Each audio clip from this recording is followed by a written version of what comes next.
आपके पास इनकार का ऑप्शन नहीं है मामू। चलो। आफ्ताब, मैं मरूं या क़यामत आए,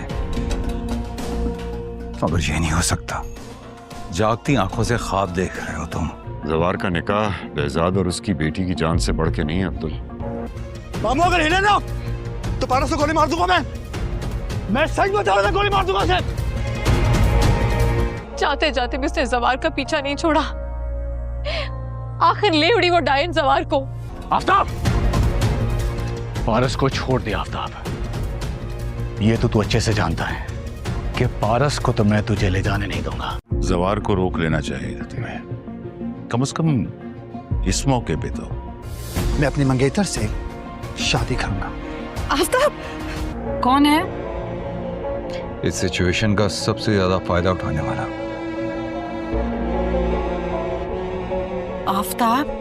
ड्रामा सीरियल मुहाफिज आखिरकार ही अपने इख्तिताम को पहुंचने वाला है। सेकंड लास्ट एपिसोड बहुत ज़्यादा इंटरेस्टिंग बनने वाली है और आफ्ताब तो अब सारी हदें पार करने वाला है। उसने हर सूरत में पारस को हासिल करना है, इसीलिए वो सबकी जान लेने पर भी तुल जाएगा। लेकिन उसको ये बात मालूम नहीं है कि जवार किसी को भी कुछ नहीं होने देगा और जवार तो ये चाहता है कि वो अपनी जान पर खेलकर पारस की जान बचा ले, क्योंकि पारस तो उसकी ज़िंदगी है। और आफ्ताब को इस बात का अंदाज़ा नहीं होता कि जवार उसकी जान लेने वाला है। और जैसे ही आफ्ताब पारस को बंदी बना लेता है और उस पर गन भी पॉइंट कर देता है तो आफ्ताब का मामू मीर बहजाद भी उसको रोकने की कोशिश कर रहा होता है। तो आफ्ताब यही बात कहता है, मामू अब आपके पास कोई भी ऑप्शन नहीं है, पारस मेरी मंगेतर है, मैं इसे शादी करके रहूँगा। तो जवार उसे धमकी देता है और उसे यही बात कहता है कि तुम्हें पारस को छोड़ना होगा, तुम ये बात जानते हो, पारस को मैं कुछ नहीं होने दूंगा और ना ही मैं तुम्हें उसे यहाँ से ले जाने दे सकता हूँ। तो आफ्ताब मुस्कुराएगा और यही बात बोलेगा,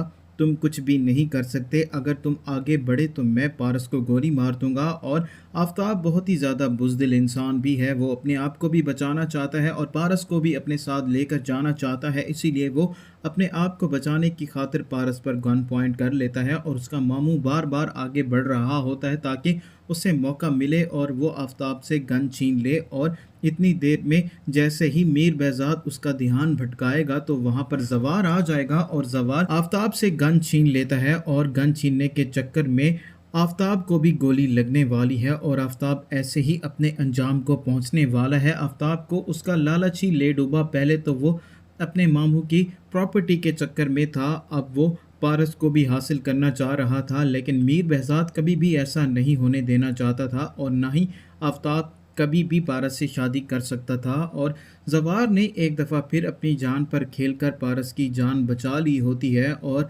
मीर बहजाद को ये बात बहुत ही अच्छे से समझ आ जाती है कि पारस का ख्याल सिर्फ़ और सिर्फ जवार ही रख सकता है, इसीलिए वो हारून से भी यही बात कहता है, मैं तुम्हारे सामने हाथ जोड़ता हूँ, मुझसे बहुत बड़ी गलती हो गई है कि मैंने तुम्हें कहा था कि तुम पारस से शादी कर लो। हारून भी यही बात कहता है, मुझे ये बात महसूस हो गई थी, जवार और पारस एक दूसरे से मोहब्बत करते हैं और वो एक दूसरे के लिए ही बने हैं, तो मुझे इस बात से कोई भी एतराज़ नहीं है कि जवार पारस से शादी कर ले। और पारस जैसे ही ये बात सुनेगी वो बहुत ज़्यादा खुश हो जाएगी।